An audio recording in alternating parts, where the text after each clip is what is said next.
Alright, I got a call from a customer asking me to come down and look at their mower. Wasn't starting. And it was evident to me immediately that their motor was blown. And they actually thought that their motor was blown too. They hadn't come to that assumption.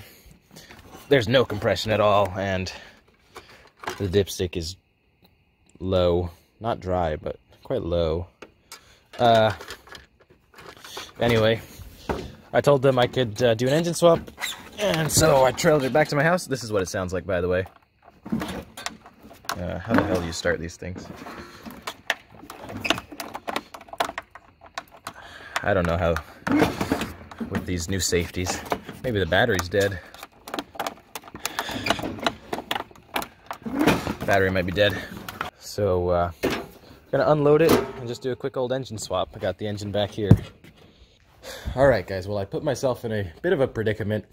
I told the guy a little while ago that I'd have this mower done by today afternoon, and it's already today.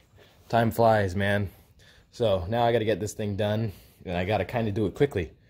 So let's clear up this working space and get to work on the old Ariens. Alright, I got it up on the ramps. I got Beetle tied up over there just so she doesn't eat the oil and gas and destroy her kidney. Good dog. Alright, let's go ahead and get started. I'm going to start by just popping the hood off of here, undoing the linkages, then just unscrewing the engine and hopefully being able to pull it out.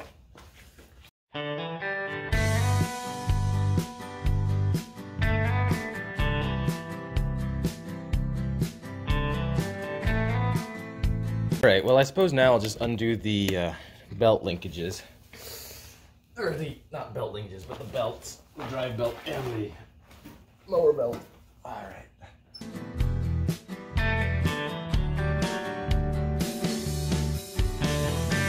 Alright, that was pretty easy. They just kind of both slide off of there. Alright, what else we gotta do before we undo this engine? We gotta undo the linkages, we gotta undo the muffler bit from there. I mean, I guess I'll just start with the muffler. Why not?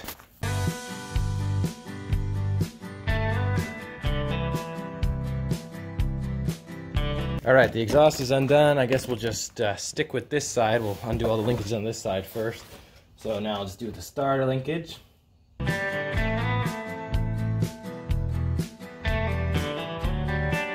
Alright, so that side is all done, ready to be taken off. Let's do this side now. We've got some fuel lines, some carburetor linkages, and that's it.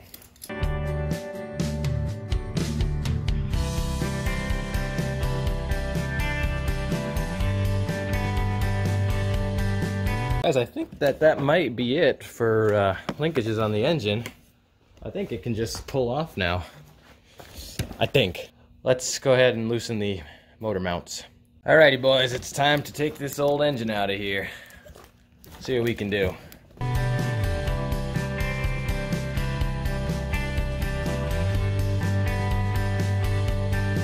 Alright, well that's all four of them.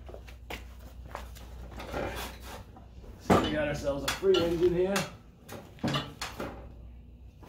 Looks like we do.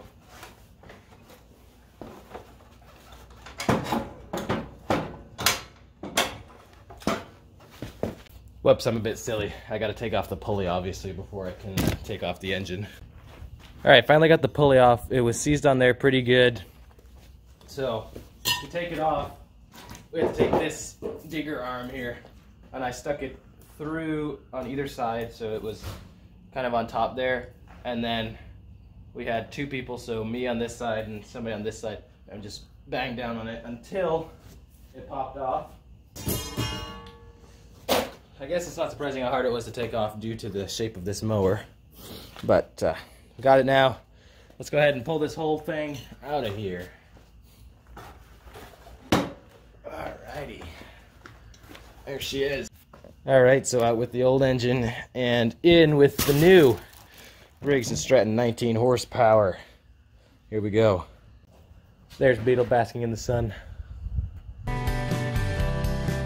Alright, so I'll put a little bit of grease in this pulley and then put it on the engine. A little bit of the anti-seize stuff. Alright, it's all lubed up. ahead and insert this guy.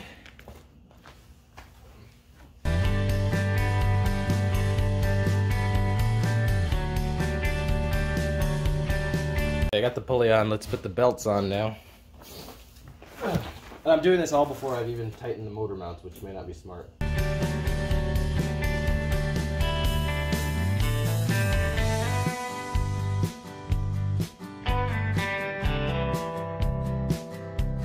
Alright, got the drive belt on. Basically, to get the drive belt on, you have to put it on with the pulley because the keepers are so close. I'm going to take off the parking brake just so it doesn't fall off. Actually, no, there should be no need for that. I'll just tighten the engine down now. Basically, you have to tap holes in the engine before you put them in, or before you put the screws in. So I'll tap some holes first. I should have done this off the mower, but I kind of forgot that you had to do that. So we're going to be tapping holes on the mower. That'll be fun. Alright, I tapped all the holes. I did it off camera because that's super boring and lame. But it took me a while just because it was on the engine and annoying. Let's go ahead and screw this engine down.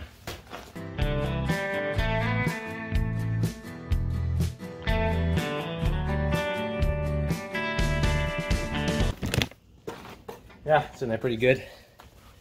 Let's start connecting things back up. Alright, I'm going to connect the starter last just so I don't accidentally crank it with no oil in it. Where is it? Ah, here it is. Alright, yeah, I'll connect that last. I guess I'll put the exhaust in first.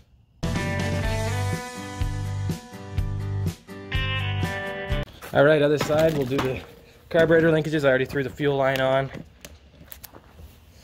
Now we got two fuel filters, look at that. Yeah, I'll just replace his old fuel filter and that'll be it.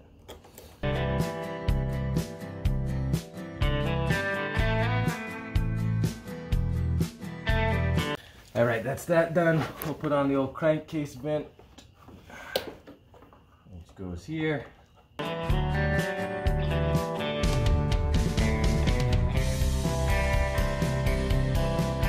Alright guys, if I am not mistaken, that is everything hooked up except for the starter.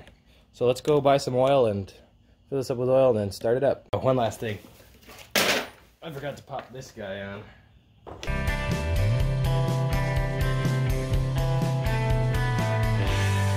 Alright, now everything's back except for the hood. I actually found my own oil lying around here. So let's put it in. Alright, so while I wait for the oil to settle, I'll go ahead and plug in the wires for the starter motor. Alright, so I pushed it out in the sun. It's possible I overfilled the oil a bit, but that's better than underfilling it. And I'll just adjust it. I'll only run it for a little bit and then adjust it as necessary. We're going to leave these chargers on here for now, for the first start, just because it doesn't hold battery. Alright, let's see if we get anything out of this guy. Put the parking brake in, choke on. Look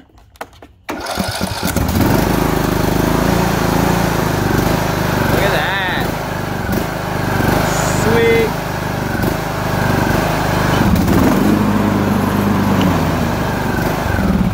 Alright, let's go ahead and check the oil level.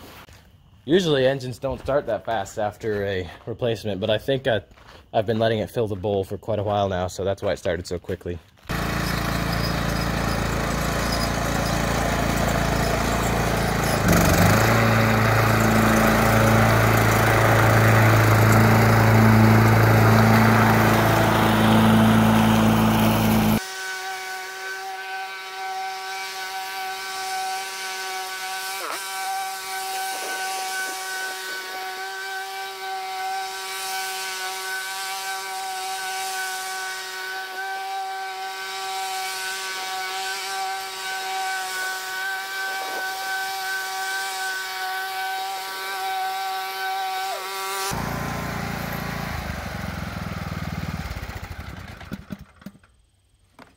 Alright, it does pretty well. Definitely needs a blade sharpening, but as you can see,